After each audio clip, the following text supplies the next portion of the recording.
Hello hi అండి, welcome to Sharmitha vlog.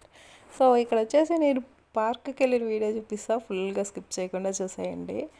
అలాగే ఏమేమి జంతువులు చూసాము, అసలు ఏంటి అనేది ఫుల్గా చూపిస్తా ఈ వీడియోలో, చూసేయండి.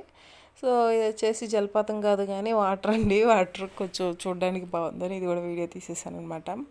యాక్చువల్గా ఈ పార్క్కి వెళ్ళాలంటే పిల్లలు పెద్దవాళ్ళు అయితేనే వెళ్ళాలి, ఎత్తుకుని తిరగాలంటే అస్సలు తిరగలేము, ఎందుకంటే అంత పెద్దదన్నమాట పార్క్. సో సాయంత్రం దాకా తిరిగిన అస్సలు అవ్వదు.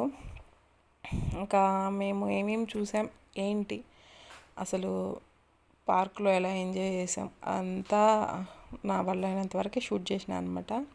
సో ఇక్కడ కొంగలు, బాతులు అన్నీ యాక్చువల్గా చూడాల్సినవన్నీ ఉంటాయి అన్నమాట ఈ వీడియోలో. సో ఫస్ట్ వెళ్ళిన దగ్గర నుంచి మేము ఏం చూసాం ఏంటి అనేది మీరు లాస్ట్ వరకు స్కిప్ చేయకుండా చూస్తేనే అర్థమవుతుంది. Like start video. సో ఇక్కడ వచ్చేసి ఫస్ట్ ఎంట్రన్స్లో అయితే ఇలా ఉంటుందన్నమాట.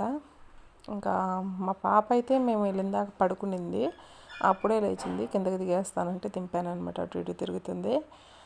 ఇంకా లోపలికి వెళ్ళంగా అయితే అసలు ఆశ్చర్యపోయాను నేనైతే. మీరు వెళ్ళాలనుకుంటే ఖచ్చితంగా నెహ్రూ జూలాజికల్ పార్క్ అయితే వెళ్ళి చూడాల్సిందే అండి. ఫ్యామిలీస్తో కలిసి వెళ్తే ఫుల్ ఎంజాయ్ చేయొచ్చు. చూడండి ఇక్కడ బాతులు, ఇవి ఖజానా బాతులు అనుకుంటున్నా, నాకు మేబీ తెలుసు. ఇది ముంగీస అనుకుంటా అండి, ముంగీస. కొన్నిటి పేర్లు కూడా తెలియదండి మనకి. సరే అండి, మీరైతే ఫుల్గా వీడియో అయితే చూసేయండి. మీకు నచ్చితే సబ్స్క్రైబ్ చేసుకుని లైక్ చేయండి, ఓకేనా.